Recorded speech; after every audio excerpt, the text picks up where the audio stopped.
आज है 4 जनवरी 2024 दिन गुरुवार। नमस्कार, सुप्रभात। न्यूज छत्तीसगढ़ में आपका बहुत बहुत स्वागत है। इससे पहले आप छत्तीसगढ़ के कौन से जिले से न्यूज को देख रहे हैं, कमेंट में हमें जरूर बताइए।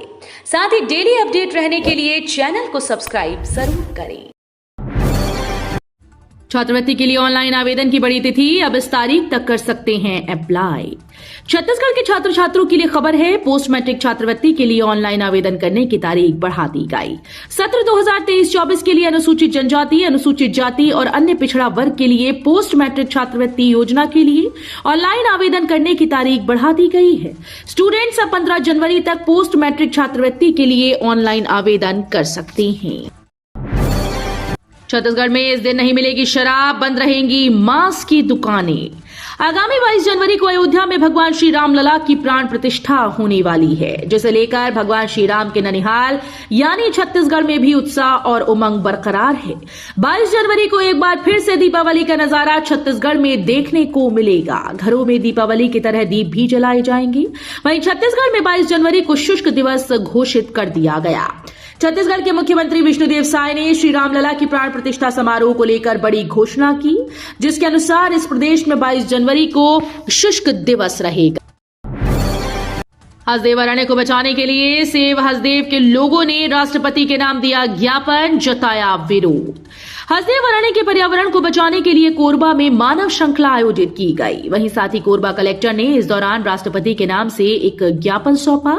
यह आयोजन कोरबा कलेक्टर के सामने हुआ, जिसमें जिले के पर्यावरण संरक्षकों ने भाग लिया। छत्तीसगढ़ में जल्द बदलेगा मौसम, कुछ जगहों पर बारिश के आसार।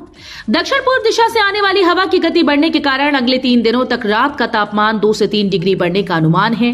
रायपुर का पारा 15 डिग्री के ऊपर दर्ज किया जा रहा है। इसके अलावा गुरुवार को सरगुजा संभाग में हल्की बारिश अथवा बूंदाबांदी के आसार बन रहे हैं। मौसम विशेषज्ञों के मुताबिक पश्चिमी विक्षोभ का प्रभाव समाप्त हो चुका है, मगर पिछली बार की तरह इस बार भी हवा की दिशा नहीं बदली। ट्रक ड्राइवर्स की हड़ताल खत्म, 1.5 दिन में बिक गया 8 lakh litre petrol. Hit and run कानून के विरोध में ड्राइवर्स की हड़ताल का दूसरे दिन मंगलवार को प्रदेश भर में व्यापक प्रभाव रहा। अधिकांश पेट्रोल पंपों में ईंधन का स्टॉक खत्म हो जाने के कारण लोग दिन भर भटकते रहे। हालांकि रात में कुछ पंपों में ईंधन मिलने लगा था। प्रशासन ने कई स्थानों पर सख्ती करते हुए ऐसे हड़तालियों पर कार्रवाई भी की, जिनके कारण गाड़ियां बीच रास्ते में रुकी हुई हैं।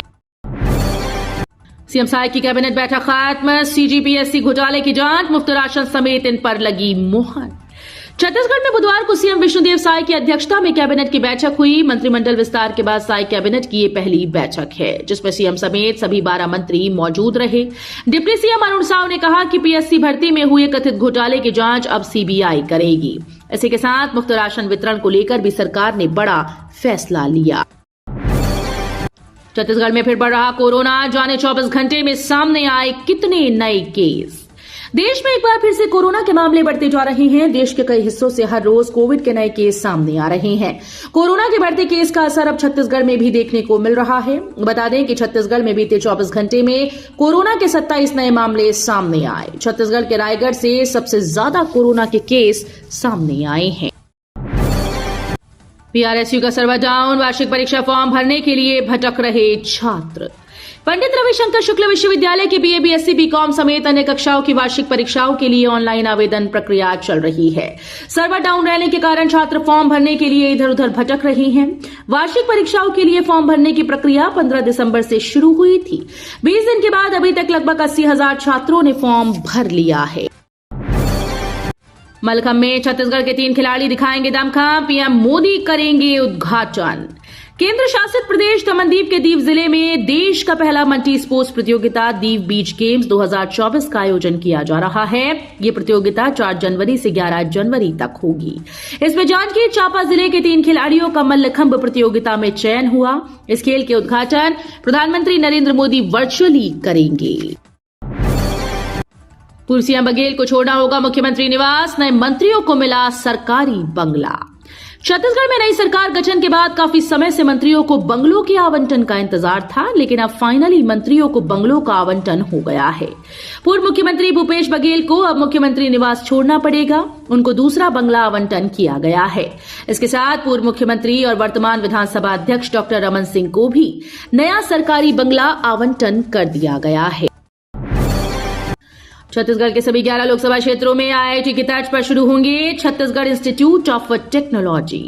छत्तीसगढ़ के उप मुख्यमंत्री विजय शर्मा ने मंत्रालय महानदी भवन में तकनीकी शिक्षा और रोजगार विभाग के अधिकारियों की समीक्षा बैठक ली। उन्होंने प्रधानमंत्री नरेंद्र मोदी की गारंटी के अनुसार राज्य के सभी 11 लोकसभा क्षेत्रों में आईआईटी की तर्ज पर छत्तीसगढ़ इंस्टीट्यूट ऑफ टेक्नोलॉजी शुरू करने के लिए की जाने वाली सभी आवश्यक कार्यवाही को शुरू करने के निर्देश दिए।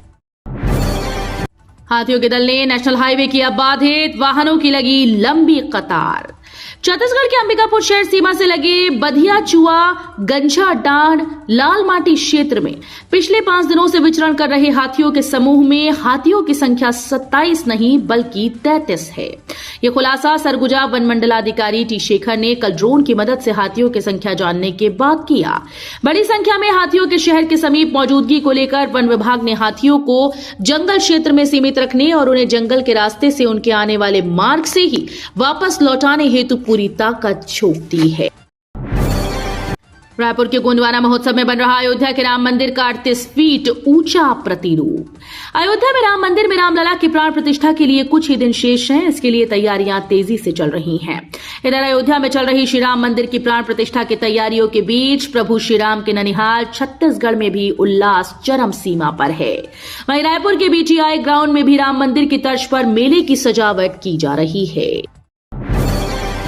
प्री बोर्ड में फिसले स्टूडेंट, संतोषजनक रिजल्ट न आने पर बढ़ी चिंता। पिछले महीने स्कूल्स में हुई अर्धवार्षिक परीक्षाओं के परिणामों की समीक्षा अधिकारियों ने शुरू कर दी। जानकारी के अनुसार कुछ स्कूल्स का रिजल्ट उम्मीद के मुताबिक नहीं। इधर 80% कोर्स की परीक्षा ली गई थी। स्कूल्स को रिपोर्ट बनाने के लिए निर्देशित किया गया। बहुत सारे स्कूल्स ने अपनी रिपोर्ट बना ली है। पीएम की अपील के बाद 22 जनवरी को देश में मनेगी दिवाली। दुर्ग के परिवार को मिला 5 लाख दिए बनाने का ऑर्डर। देश के प्रधानमंत्री नरेंद्र मोदी ने भारत के लोगों से अपील की है कि 22 जनवरी को भगवान राम की प्राण प्रतिष्ठा के दिन वो अपने घरों में दिए जलाएं, दिवाली जैसा उत्सव मनाएं। पूरे भारत में भगवान राम की अयोध्या में प्राण प्रतिष्ठा की तैयारियां चल रही हैं। इधर छत्तीसगढ़ के दुर्ग में कुम्हार परिवार काफी खुश है, क्योंकि उन्हें इस बार 22 जनवरी को दिवाली मनाने के लिए अभी से 5 लाख दिए बनाने का ऑर्डर मिल चुका है। बिलासपुर में गैस रिफिलिंग का अवैध कारोबार, हो सकता है खंडवा जैसा अग्निकांड। बिलासपुर में हो रहे अवैध गैस रिफिलिंग का कारोबार और रिहायशी इलाकों में बने गैस गोदाम लोगों की जान का खतरा बन गया। यहां के मेटल स्टोर्स, किराना दुकानों में गैस रिफिलिंग कर ब्लैक में निडर होकर सिलेंडर बेचे जा रहे हैं। शिकायत के बाद भी खाद्य विभाग की टीम कोई कार्रवाई नहीं कर रही। छत्तीसगढ़ की न्यायधानी बिलासपुर में गैस रिफिलिंग का अवैध कारोबार और रिहायशी इलाकों में बने गैस गोदाम लोगों की जान के लिए काल बन सकता है। रायगढ़ में खरपतवार के नाम पर किसान लगा रहे आग, एनजीटी का निर्देश भी बेअसर।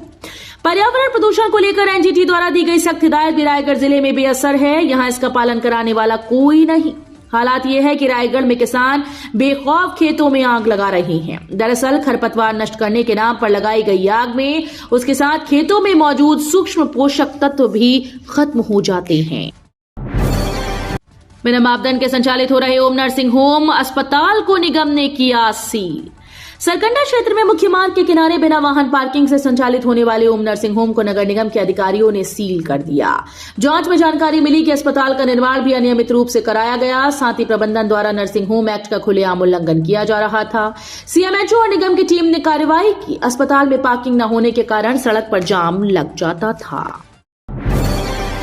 एनआईटी रायपुर के स्टूडेंट्स की बल्ले बल्ले, आईटी ब्रांच के 3 छात्रों को मिला 55 लाख रुपए का ऑफर। राष्ट्रीय प्रौद्योगिकी संस्थान के सूचना प्रौद्योगिकी ब्रांच के अंतिम वर्ष के 3 छात्रों को software company Microsoft pre placement में 55 लाख रुपए का ऑफर मिला। सूचना प्रौद्योगिकी ब्रांच की साक्षी अग्रवाल ने माइक्रोसॉफ्ट एंगेज प्रोग्राम में हिस्सा लिया, जहां उन्हें प्रॉब्लम स्टेटमेंट्स से एक प्रोजेक्ट बनाया। प्रोजेक्ट के चयन के बाद कुछ साक्षात्कार राउंड हुए, फिर उन्हें 15 मई से 7 जुलाई तक माइक्रोसॉफ्ट में इंटर्नशिप का ऑफर दिया गया। लोकसभा चुनाव से पहले लागू होगा सीए, वरिष्ठ अधिकारी सरकारी ने दी जानकारी। 2019 में लोकसभा चुनाव में भाजपा की जीत के बाद लागू देश का सबसे बड़ा राजनीतिक मुद्दा बने नागरिकता संशोधन कानून को केंद्र सरकार 2024 के लोकसभा चुनाव के पहले क्रियान्वित कर सकती है। केंद्र सरकार द्वारा इस कानून से जुड़े नियमों को तैयार कर लिया गया, जिसे अयोध्या राम मंदिर की प्राण प्रतिष्ठा के बाद अधिसूचित किया जाएगा। एक वरिष्ठ सरकारी अधिकारी ने जानकारी देते हुए बताया कि लोकसभा चुनाव की घोषणा से पहले CAA के नियम को लागू किया जा सकता है। साय कैबिनेट का बड़ा फैसला, PSC फर्जीवाड़े की CBI जांच कराएगी सरकार। मुख्यमंत्री विष्णुदेव साय सरकार की तीसरी कैबिनेट की बैठक श्रम मंत्रालय में आयोजित हुई। बैठक में राज्य के युवाओं के हित में राज्य शासन के द्वारा छत्तीसगढ़ लोक सेवा आयोग के द्वारा आयोजित राज्य सेवा परीक्षा 2021 के संबंध में प्राप्त अनियमितताओं की शिकायतों के परिप्रेक्ष्य में विस्तृत जांच हेतु केंद्रीय अन्वेषण ब्यूरो को प्रकरण प्रेषित किए जाने का निर्णय लिया गया। निर्माण कार्यों की गुणवत्ता के साथ नहीं हो कोई समझौता। उप मुख्यमंत्री अरुण साहू ने अपने प्रभार वाले लोक निर्माण, लोक स्वास्थ्य यांत्रिकी और नगरीय प्रशासन और विकास विभाग के वरिष्ठ अधिकारियों की बैठक ली। उन्होंने तीनों विभागों के अधिकारियों से परिचय प्राप्त कर विभागीय कामकाज के संबंध में आवश्यक निर्देश दिए। उप मुख्यमंत्री ने अधिकारियों से कहा कि निर्माण कार्यों की श्रेष्ठ गुणवत्ता वाली पहली प्राथमिकता होनी चाहिए, इसमें किसी प्रकार का कोई समझौता न हो। बिरनपुर में पुलिस सहायता केंद्र का लोकार्पण, विधायक ईश्वर साहू ने लोगों से की ये अपील। बेमेतरा में बुधवार को जिले के साजा विधानसभा क्षेत्र के तहत ग्राम बिरनपुर में पुलिस सहायता केंद्र का लोकार्पण किया गया। इस कार्यक्रम में साजा विधायक ईश्वर साहू, बेमेतरा SP भावना गुप्ता समेत ग्रामीण उपस्थित थे। विधायक ईश्वर साहू ने कहा कि ग्राम बिरनपुर में पुलिस सहायता केंद्र का नवनिर्मित भवन का लोकार्पण होने से निश्चित तौर पर क्षेत्रवासियों को सुविधा मिलेगी। अवैध शराब, जुआ, सट्टा, गांजा व अन्य अवैध कार्यों में लिप्त लोगों पर अंकुश लगेगा।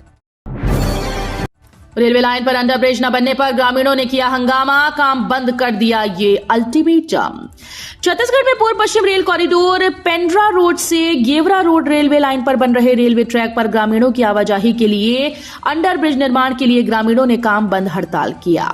ग्रामीणों की माने तो रेलवे कॉरिडोर द्वारा बनाए जा रहे रेल मार्ग से हमारा गांव 2 भागों में बंटा जा रहा है। आने जाने के लिए जो दूसरे अंडरब्रिज का निर्माण किया है वो गांव से काफी बाहर है। ऐसे में हमें गांव से दूसरे मोहल्लों में जाने के लिए काफी दिक्कत और समस्या उत्पन्न हो जाएगी। हार के बाद भाजपा के नए पैटर्न को इसलिए अपना रही कांग्रेस। छत्तीसगढ़ विधानसभा चुनाव में मिली करारी शिकस्त के बाद अब कांग्रेस लोकसभा चुनाव की तैयारियों में जुट गई। पार्टी प्रदेश कांग्रेस कमेटी में कई बड़े फेरबदल करने जा रही है। कांग्रेस इस बार भाजपा के पैटर्न की तर्ज पर संगठन में बदलाव करने की तैयारी में है। आने वाले दिनों में पार्टी 2 नए कार्यकारी अध्यक्षों के नाम की घोषणा करेगी।